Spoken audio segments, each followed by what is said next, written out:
All right, so we have our hands on the Formex Essence Chronometer, COSC certified chronometer grade, 41-hour power reserve, SW200 movement in this watch. This one has the great party trick, which when I first saw this, yeah, I thought it was cool. But when I wore it, I realized, this is actually very useful. And I'm going to show that to you in a second there when I put it on the wrist. So what do we have here? Well, we do have a beautiful dial here that actually has nice etching in the dial. This dial was actually manufactured in the Swiss Jura Mountains. So this is indeed a Swiss-made dial as well. We do have all applied stick indices, and they are multifaceted, and they are indeed polished nicely there. We do get a nice polished handset as well. That second hand, as you can see, does have some brushing. Now, when we take a look at the handset, though, you do see some brushing on the center of the multifaceted minute and hour hands as well. Very, very nice detail. That counterbalance, you do see some polished facets as well. So there's a lot of great detail here that actually reminds me a lot of what the Grand Seiko does with their handset. So I love the attention to detail here that Formex does here on this watch. Now you do see the applied Formex logo, and you do see Formex written there. And then we have Essence Chronometer, Swiss made. And it kind of looks like, when we jump down to the date window, there's actually a really unique cutout there, as you can see there. There's actually kind of like a ramp on each side, not your traditional cutout, and that definitely gives it an interesting look as well. And that 6 o'clock marker, as you can see, definitely is just a piece of one, but it just helps with that continuity of the markers here. You do get that double candlestick at the 12 o'clock. And all of these are indeed loomed, including that handset. Second hand is not loomed. All right. We do get that re-hot here, that chapter ring, and it is indeed raised, so it gives the dial just that little bit of depth. Besides the fact that it is indeed etched and is just a beautiful blue color, this is just one of the more beautiful dials that you're going to get. Now, I do like the fact that this bezel is indeed brushed on that top. And of course, it is contrasted with that polishing as well, as we could see there. We do get some brushing as well on the tops and the side, and you do get that polished chamfered edge that actually goes all the way up and to the other side. Very interesting look there. We do get the Formex logo on the crown, and we do get a cog style crown. This is not a screw down crown, okay, but as you can hear it winding, that's your typical SW200 wind right there. Okay, pop it out to the first position, that will do the date. Second position will indeed hack the movement. And this is where we will see the date change. And check this out, guys. This is the attention to detail. Perfect at 12 o'clock. I'll tell you, I mean, I have a little bit of OCD when it comes to that. I don't know of another watch that I even have in my collection that does it at 12 o'clock exactly. So nicely done there, guys. And we'll just do the date here just to show you. And hear those clicks. Here we go. Perfect. Very nicely refined watch. And then we go down to the links here and check this out. Check that out there. Very nice brushing, guys. This is raised center link there. And we do get a quick deployment system here. So I'll show you that right there. So as you can see, it actually has a lot of different things going on here as it actually, the end link comes into the case here.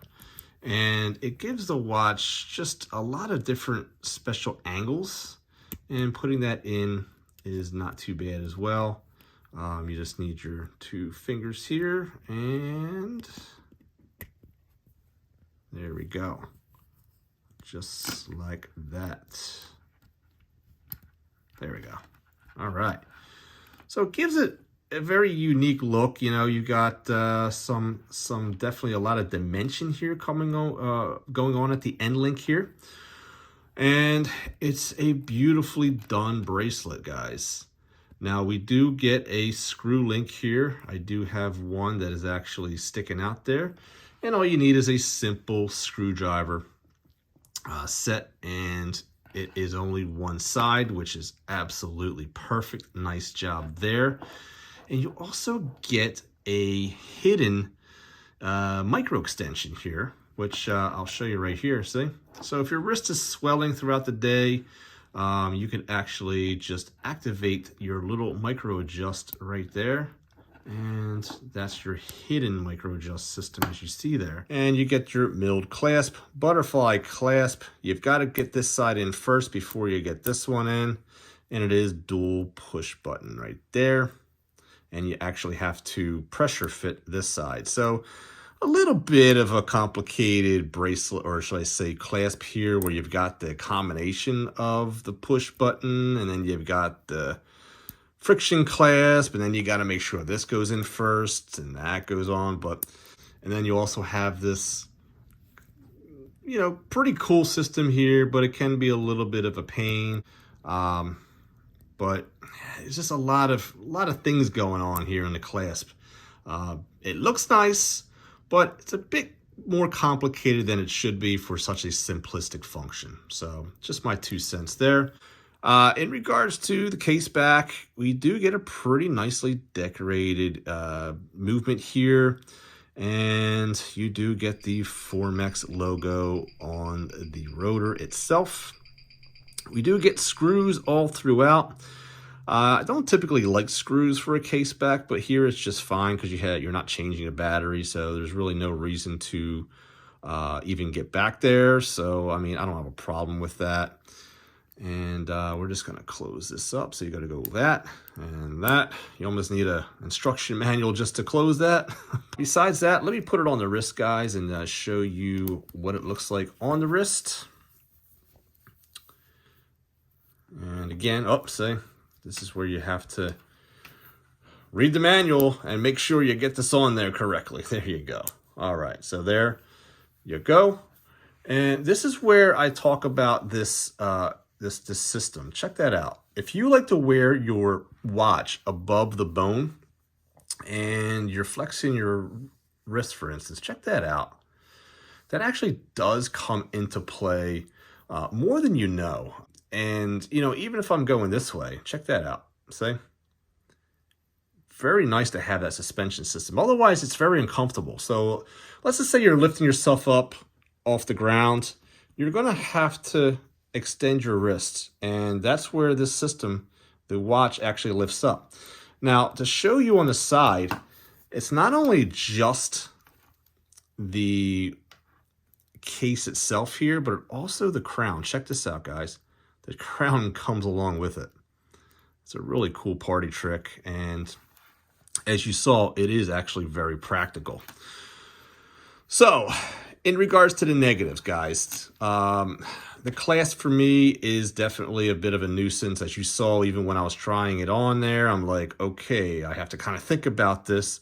This goes on first, this goes on second. Right. So another negative for me, personally, I think, you know, the pricing, I think, is really the elephant in the room here, guys. $1,500 is really an uphill battle for an independent watchmaker with a ton of competition from some of the more major brands like Longines and even Tag Heuer, for instance. You have some of these more upper echelon Hamiltons. And of course, you're also, you deal with Zinn and some of those other, more smaller brands as well. This is competing with. So, I have to say that, there's some stiff competition in this price range is really what I'm saying. And whether or not it's worth it or not, that's completely up to you. This is indeed a quality watch, from the bracelet to the case to the dial to the movement. I mean, there's really no cost cutting here at all. You can order this with the bracelet itself, and that's going to come in at $1,490 currently in January of 2023. Or you can opt for a leather strap here, and that will come in at so if you were to get the leather strap instead of the bracelet, that will be $1,390. You can also order this with the rubber for the same price. Now, you can get it with the stainless steel bracelet at $1,490, and then of course you could add these on for extra costs if you'd like to. So check out their site for that. So my suggestion would be to offer these maybe in the non-COSC certified realm to help shed the price. There you go, guys. That's my 2 cents. You can keep the change. I'll see you guys next time on Average Joe Watch Reviews. God bless, my friends.